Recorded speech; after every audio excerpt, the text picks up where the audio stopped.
Time for Records and Milestones, presented by Jim Beam. LeBron James climbing yet another career playoff record book chart. He's now third all time in terms of made field goals, passing Shaquille O'Neal tonight. He got himself in a second on the all-time playoff scoring list back in Game 2, and if things go as they did last year, he'll wind up the NBA's career postseason scoring leader by the end of June, all at the age of 32, which is a remarkable thing.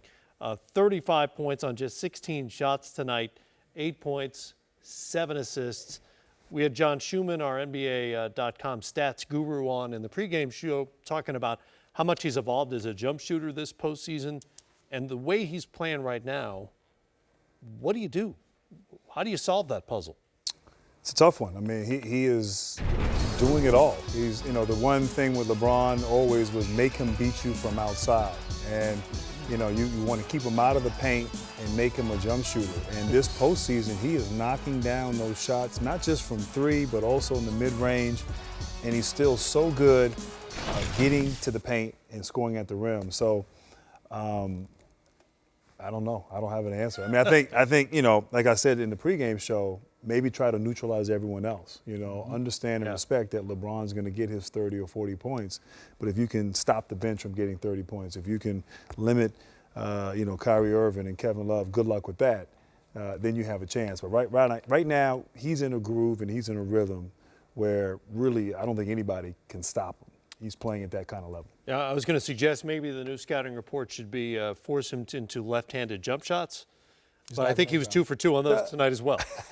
Yeah, he was. I mean, a couple of numbers for me I run to look at LeBron. Obviously, the three-point line. That kind of tells you if he's hitting the three-point line, that means guys are up and he's getting a chance to blow by him. But when he's 15 for 16, I mean, he's in a groove at the free throw line because sometimes he struggles at the line. He doesn't really want to go there and create contact. He is searching and seeking contact, and in this game, very comfortable at the line. So the free throw line is one for me because if he's comfortable there and knocking down shots, everything else falls into place. G said it best. I mean, you're going to have to pick your poison and be able to adjust. But right now, he's knocking down free throws. You got to limit everybody else and find a way for them to not get open three-point shots. And then they're knocking them down. They have enough guys. I don't think they'll have 2 off nights from the three-point line in the entire playoffs. Right. I like the idea of trying to make him a scorer and limit all those 3 opportunities. I don't know that there's a better strategy at the moment on him. Not on him right now. And might be a game where right now because he's in a groove. But if he's not making shots, then you have a better chance. But he's making shots like this. I just don't think you can give him both. I mean, as you watch right here, that was Darren Williams. Nothing against Darren Williams, but there's no way I'm leaving him. And right here, I think it has to be a team defensive concept. You got to know which way you're pushing him. You got to say we're taking away this or that. It just seems like every guy's on an island where no one's talking. And then when you give up these type of three-pointers wide open to other guys, there's no way you can win. Yeah, and then you're right. I mean, you have to decide, look, we're not going to let LeBron James beat us. We're going to double team every time he goes into his package or he starts dancing with the basketball. And we're going to trust our rotations and try to get the shooters. Or we're not going to leave shooters and make LeBron. I mean, but they're doing both. I mean, they're finding shooters. He's scoring from the perimeter. Mm-hmm. And so, I still say that I don't think instinctively he wants to do that. He doesn't want to take 40 shots. I really don't think he wants to. He can, and he's capable. But I would try, hey, you know what? We're not going to let Channing Frye. We're not going to let Kyle Korver, Darren Williams. We're not going to give J.R. Smith open looks. LeBron, you beat us, and see if that works, But right now, you're down 3-0 and you're about to get swept, and doubt starts to creep in, as Dwayne Casey talked about. It's pride right now. So we'll see what Toronto's made of in terms of how they come out and how what their focus is in Game 4. But even with that, I'm not quite sure they can get the job done with the way LeBron and the way Cleveland's playing as a team. Well, just the way they're shooting the ball. They're 50% from three-point range in this series. 50%, 45 of 90 so far. Got to find some kind of way to take that away. Defensively for the Cavs, because that was the big question coming in. They finished 22nd in the regular season in defensive rating.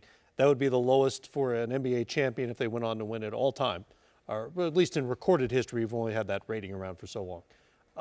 Where do you think they are right now? Have you seen improvement over the 7 games here? I have. I think their confidence is there, and I think they're getting a chance to have like a week off. And then with these new guys, Darren Williams, Derek Williams, Kyle Korver, you're getting a chance to all implement them in practice time. I mean, you can talk about rotations and what we like to do, but when you get a chance to practice and just be around each other, having that communication, I can see they're getting better and better. They're peaking, just like Grant said, and we talk about offense, but I think they're starting to get to the point where they're peaking defense as well.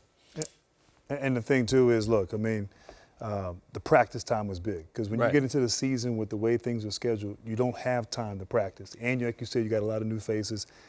And I also just think, you know, they've been to 2 finals. They're trying to get back to a 3rd final. They won last year. They might have just been bored a little bit during the – I hate to say that. Cruise control in the regular season. Cruise control. Yeah. And then, you know, when you are a champion, you know what it takes. And you have that ability to flip the switch. And they're doing that now and playing great basketball. What?